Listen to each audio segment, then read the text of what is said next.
23 ayat yang pertama sampai dengan ayat yang ke-6.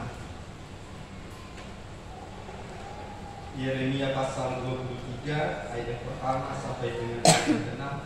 Saya akan membacakan untuk kita semua. Janji tentang tunas Daud yang adil. Celakalah para gembala yang membiarkan kambing domba gembalaan hilang dan terserak. Demikianlah firman Tuhan.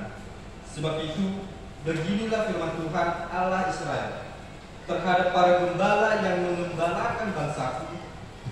Kamu telah membiarkan kambing dombaku terserak dan tercerai-berai, dan kamu tidak menjaganya. Maka ketahuilah, aku akan membalaskan kepadamu perbuatan-perbuatan yang jahat. Demikianlah firman Tuhan. Dan aku sendiri akan mengumpulkan sisa-sisa kambing dombaku dari segala negeri kemana aku mencerai-beraikan mereka. Dan aku akan membawa mereka kembali kepada mereka. Mereka akan berkembang biak dan bertambah banyak. Aku akan mengangkat atas mereka gembala-gembala yang akan mengembalakan mereka, sehingga mereka tidak takut lagi, tidak terkejut, dan tidak hilang seekor pun. Demikianlah firman Tuhan. Sesungguhnya waktunya akan datang, demikianlah firman Tuhan, bahwa aku akan menumbuhkan tunas adil bagi Daud. Ia akan memerintah sebagai raja yang bijaksana dan akan melakukan keadilan dan kebenaran di negeri. Dalam zamannya Yehuda akan dibebaskan dan Israel akan hidup dengan tenteram. Dan inilah namanya yang diberikan orang kepadanya, Tuhan keadilan. Sampai sejauh itu membaca firman Tuhan, kita bernyanyi.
Presiden ke-16 Amerika Serikat yang bernama Abraham Lincoln pernah berkata demikian: jika ingin mengetahui sifat asli seseorang, maka berikan dia jabatan.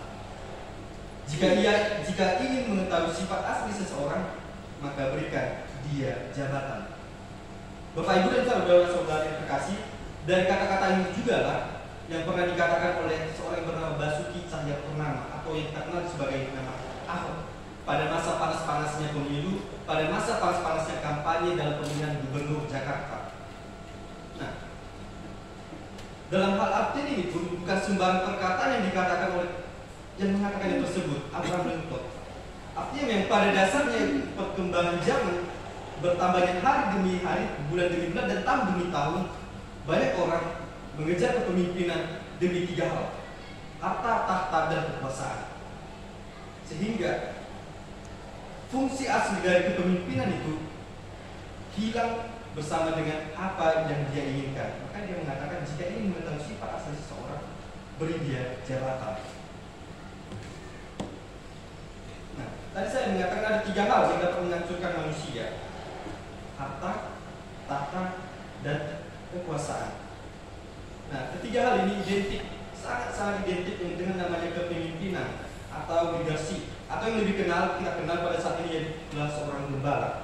Nah, entah mengapa, memang hal ini adalah hal-hal yang benar-benar buruk yang dapat merusak citra seseorang terlebih dalam kepemimpinan tadi. Nah, kita yang dikasihi. Demikian juga dengan seorang tokoh yang bernama Daud. Ketika dia adalah seorang yang gembala pada masa mudanya, Tuhan memakai dia. Tuhan memakai Daud menjadi seorang raja yang besar di Israel. Namun, pada dasarnya juga, Daud merupakan seorang manusia. Ketika dia telah mendapatkan harta, tahta, dan jabatan tadi, dia memiliki segala sesuatunya, dia lupa akan janjinya kepada Tuhan. Dia pernah berjanji kepada Tuhan, ketika Tuhan menjadikan Daud sebagai raja, dia harus menjadi raja seperti seorang gembala yang memimpin, merawat, serta membimbing kawanan dombanya atau redanya. Nah, tadi saya katakan Daud adalah seorang manusia. Ketika pada masa jabatan yang tertinggi, dia lupakan janjinya, sehingga dia membuat Uria menjadi barisan yang terdepan di dalam hal peperangan, supaya Uria benar-benar mati dalam peperangan tersebut, dengan tujuan supaya Daud mengambil istri daripada Uria yang bernama Bathsheba. Nah, sehingga terjadilah perzinahan yang luar biasa yang melukakan hati Tuhan dan melukakan hati Tuhan, sehingga Tuhan menghukum Daud dengan beberapa kali anaknya tidak dibiarkan hidup, sehingga dia benar-benar meratap. Dia merebahkan dirinya seperti debu selama 1 hari 1 malam lamanya. Namun Tuhan tetap menjawab doa-doa daripada Daud.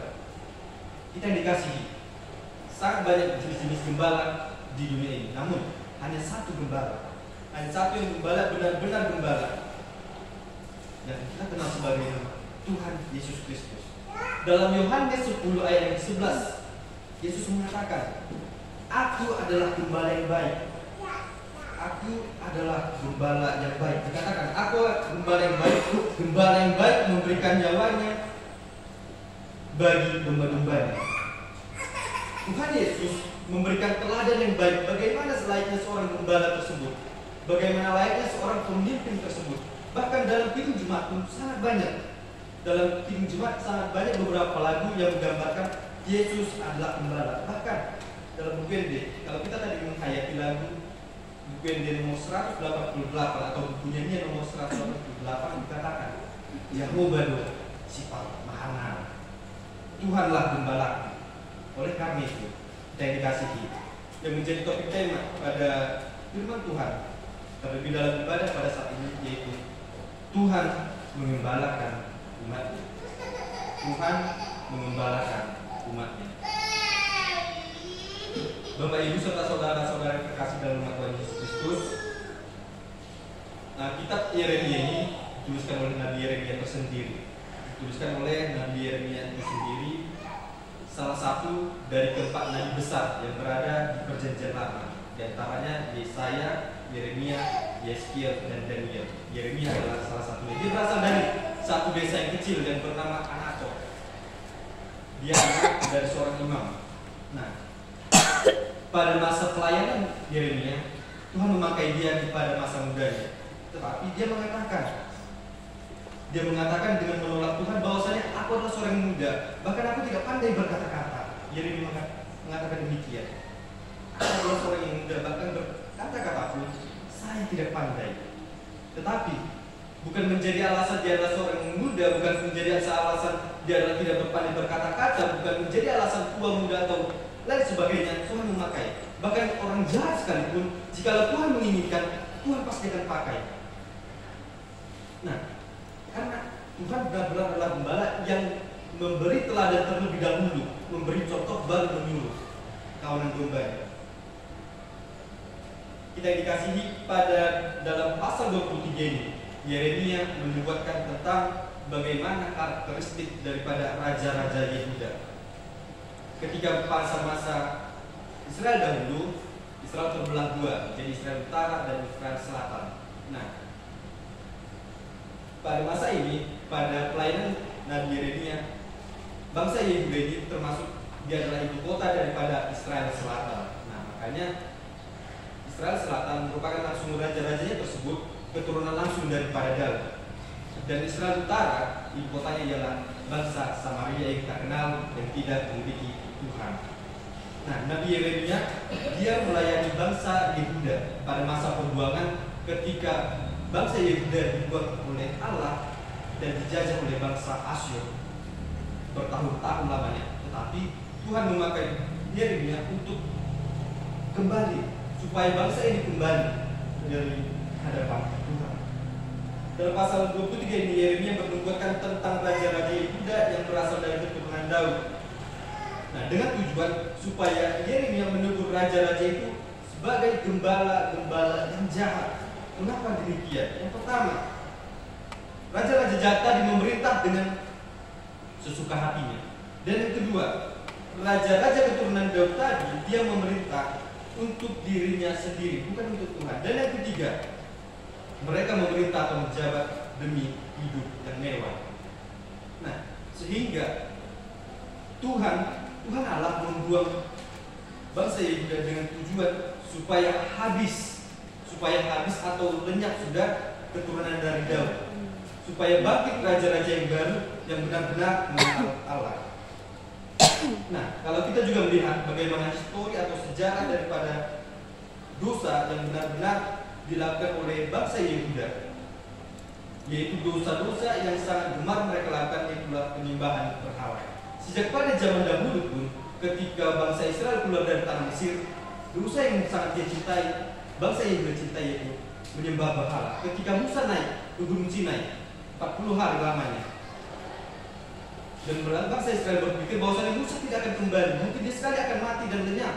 Nah, oleh karena itu mereka membuat patung lembu emas sebagai Tuhan mereka. Artinya kembali lagi pada masa-masa yang dia gemari. Nah, tetapi sekali lagi Tuhan tetap kembali, karena umat Israel adalah bangsa pilihan Allah. Tuhan, sekalipun mereka terbuang, sekalipun mereka bercerai-berai, Tuhan tetap mengumpulkan mereka, karena Tuhan memiliki satu janji kepada bangsa Israel, kepada umat-umat Israel, bahwasanya keturunan mereka akan sebanyak bintang di langit dan pasir di pantai. Kita dikasih oleh Tuhan Yesus Kristus. Ketika pada masa pembuangan tadi, Allah benar-benar murka, sehingga dia mengatasi bagaimana caranya tersebut.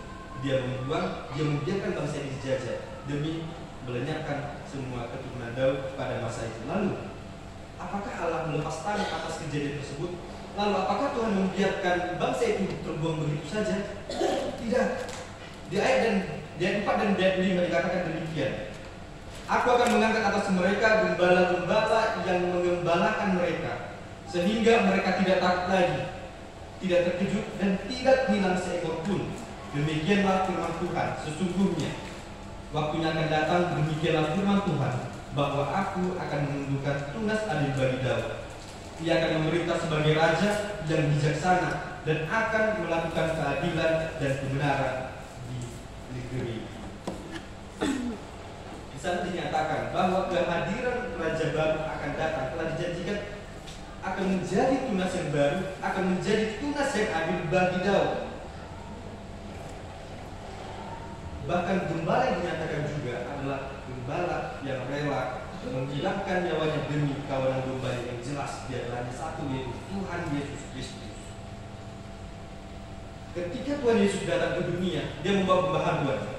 Dan ketika Tuhan Yesus mati dan disalibkan, dia membawa keselamatan. Artinya, tidak ada gembala yang lebih baik selain daripada Tuhan Yesus Kristus. Bahkan di dalam Yohanes 10 dan Yohanes 10 ayat yang 11 dikatakan, salah satu dari perkataan yang menyatakan akulah, salah satunya akulah gembala yang baik. Ada 8 perkataan yang menyatakan akulah, dan salah satunya dia menyatakan akulah gembala yang baik. Kita yang dikasihi oleh Tuhan Yesus Kristus, Ibu serta saudara-saudara yang terkasih, di negara Israel, gembala merupakan salah satu pekerjaan yang sangat rendah. Gembala merupakan salah satu pekerjaan yang sangat-sangat rendah. Memang tampaknya sepele, tampaknya sangat kecil, karena dia hanya mengembalakan, kesehariannya berada di padang rumput, mengawasi dan mengembalakan domba-dombanya. Tetapi gambaran seorang gembala tidaklah mudah. Menjadi seorang gembala tidaklah mudah. Menertibkan kawanan domba yang sangat-sangat banyak tidaklah mudah. Makanya pada bangsa Israel, gembala tidak hanya satu. Mungkin sekali ada 2, 3 ataupun lebih dalam mengembalakan kawanan domba. Bahkan ketika mereka mengembalakan kawanan domba yang bukan milikmu, ketika kehilangan satu saja, mereka harus bertanggung jawab. Makanya dalam Alkitab, dalam perjanjian baru, dalam kitab Injil dinyatakan ada satu perumpamaan gembala yang baik. Ketika gembala mengembalakan 100 ekor dombanya, 99 ekor aman dan 1 ekor domba tersesat, gembala itu pasti akan mencari domba itu demi mencari satu domba itu.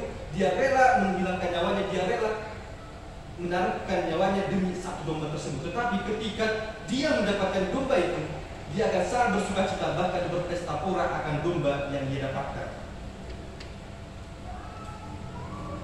Alkitab menjelaskan beberapa tokoh yang menyatakan adalah seorang gembala dengan memiliki karakteristik. Yang pertama, seorang gembala yang Alkitab katakan adalah seorang yang berani. Dan yang kedua, seorang gembala yang Alkitab tuliskan adalah seseorang yang kuat. Dan yang ketiga, seorang gembala dan Alkitab nyatakan adalah seorang yang rela berkorban. Pada umumnya, kata gembala memang terdapat pada sistem gerejawi. Ketika kita mendengar kata gembala, kita berpikir memang seakan-akan gembala tersebut adalah sistem kepemimpinan dalam satu gereja.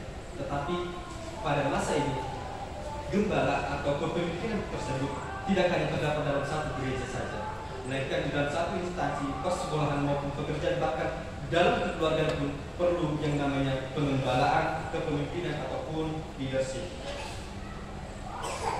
Nah, sehingga ketika apa yang kita gembalakan itu adalah gagal, ketika apa yang kita pimpin tidak berhasil, apakah sepenuhnya itu adalah hasil dari yang bawaan kita punya?